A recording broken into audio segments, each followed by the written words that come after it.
Hi, this is Mardy once again and welcome to my channel.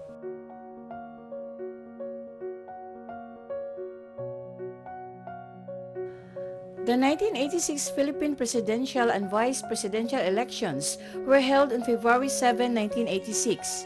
Popularly known as the 1986 snap election, it is among the landmark events that led up to the People Power Revolution, the downfall of the presidency of Ferdinand Marcos, and the accession of Corazon C. Aquino as president.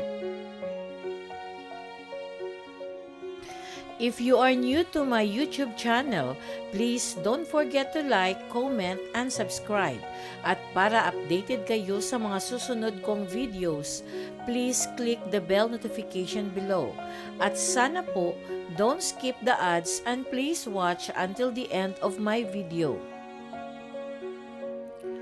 Noong 1985, si Pangulong Marcos Sr. ay pinipilit ng publiko at ng kanyang mga kaalyado sa US na magdeklara ng mabilisang halalan. Ang isang grupo ng mga opisyal ng militar ay nag-organisa din ng isang grupo ilang taon na ang nakalilipas at nagpahayag lamang sa publiko upang tumawag ng mga reforma sa militar. Sa lihim, nagpaplano sila ng isang kudita para sa pagtatapos ng taon. However, Marcos Sr. surprised all when he announced on US television that he was declaring snap elections and that he would run for office. Dalawang buwan lamang matapos mabuo ang isang organisasyon para tawagin ang kanyang panguluhan, si Cory Aquino, balo ng pinatay na si Ninoy Aquino, ay nakatanggap ng petisyon na may mahigit 1,000,000 lagda na nag-draft sa kanya para tumakbo laban kay Marcos.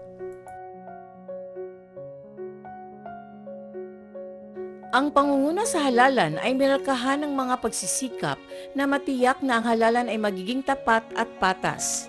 Sa araw ng halalan, February 7, 1986, pinakilos ng National Movement for Free Elections or NAMFREL ang 400,000 na voluntaryong tagamasid ng butuhan. Ang Radyo Veritas ay hinikayat din sa publiko ang mga tao na tumulong na matiyak na ang mga kahon ng balota ay hindi nanakaw o pinakialaman. Kasunod ng halalan, nanguna si Aquino sa hindi opisyal na tali ng NAMFREL. Subalit nang magsimula ang opisyal na bilang ay halos hindi na maibabalik ang pangunguna ni Marcos.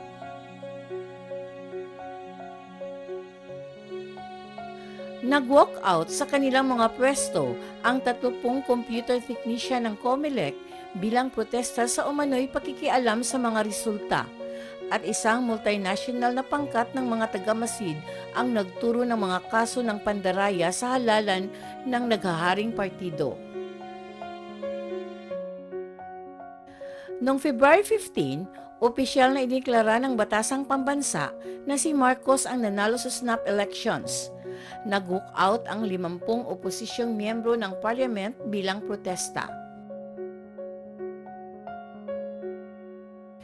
Kinabukasan, nag-host si Aquino ng Victory Rally kung saan nanawagan siya ng civil disobedience campaign na minarkahan ng mga welga at boycott sa media, bangko at iba pang korporasyon na pagmamay-ari o suportado ni Marcos at ng kanyang mga crony, habang ang White House ay nagpadala ng mga opisyal upang mamamagitan sa sitwasyon.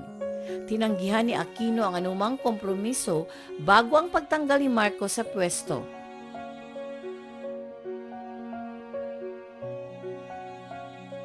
Ang mga tao sa buong bansa ay sumali sa boycott. Isang kabuuang 1.78 billion pesos ang na-withdraw mula sa mga bangko ng crony. Ang mga negosyo ay tumangging maghatid ng mga produkto ng San Miguel Corporation o tumangkilik sa Rostan's Department Store. Bumaba ng husto ang sirkulasyon ng pahayagan ng Bulletin Today.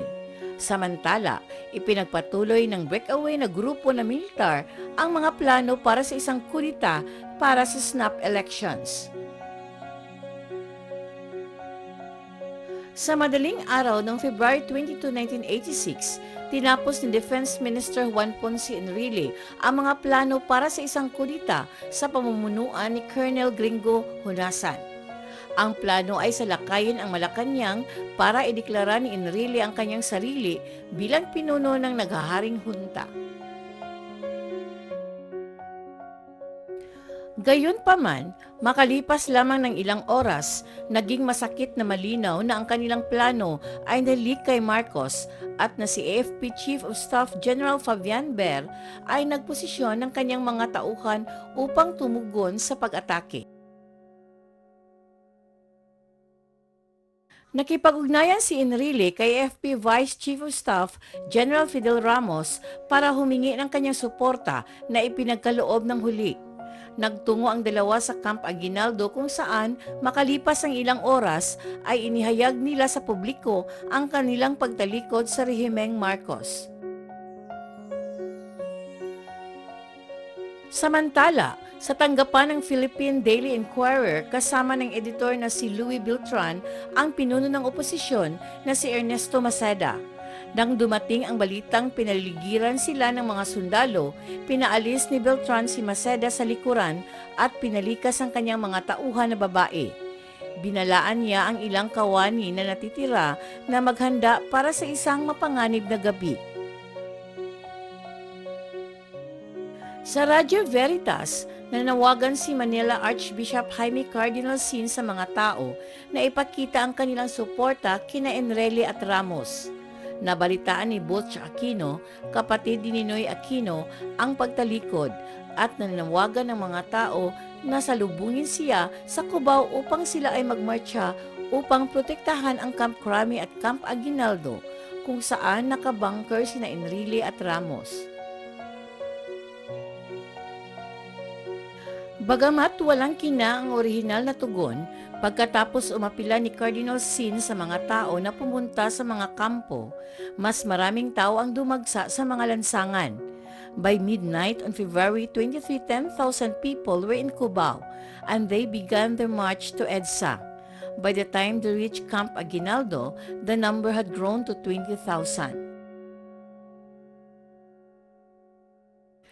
Sa sumunod na 2 araw, dumami ang mga tao sa EDSA sa daan-daang libong tao. Ang isang barikada ng tao ay nabuo na nagproprotekta sa 2 kampo ng militar. Ang sitwasyon ay tensyonado at ang mga eksinang naganap ay dramatiko. Ang mga nagpoprotesta ay humaharang sa daanan ng mga tangke na tumangging magpaputok sa mga tao. Ang mga madre na nag-aalok ng mga bulaklak sa mga sundalo na may mga baril na sinanay sa kanila. Ang mga helikopter ay nakahanda upang salakayin ang karamihan, sa halip ay lumiko at sumama sa pag-aalsa. Nagpatuloy ang Radyo Veritas sa pagbibigay ng sunod-sunod na salaysay ng sitwasyon. Even after its transmitter was neutralized and its backup transmitter failed, a reporter moved to another station but kept the same frequency upang magpatuloy sa pag-uulat. Kahit na dumarami ang mga opisyal ng gobyerno at militar na sumama sa panig ng mga rebelde, tumanggi si Marcos Sr. Sa umaga ng ika-25, tinawag ang mga tao na bantayan ang Club Filipino sa San Juan bilang pag-asam sa inaugurasyon ni Aquino bilang karapat-dapat na nanalo sa snap elections. Pagsapit ng 10:46 a.m., Aquino was sworn into the office of President of the Philippines by Senior Supreme Court Justice Claudio Tehanqui. Ang mga tao ay umaawit ng anti-Marcos anthem na Bayan Ko, kasama sina Ramos at Enrile sa pagkanta. Makalipas ang humigit kumulang 1 oras, nagsimula ang sariling seremonya ng inaugurasyon ni Marcos.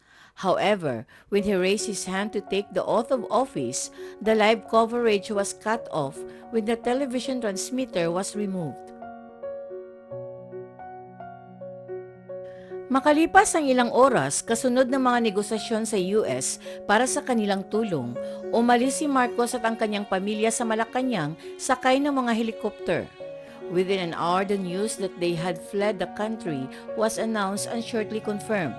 Sa mga lansangan, ang mga tao ay nagsasaya. Isang mapayapang protesta ang nagpabagsak sa isang diktadura. Thank you very much for watching.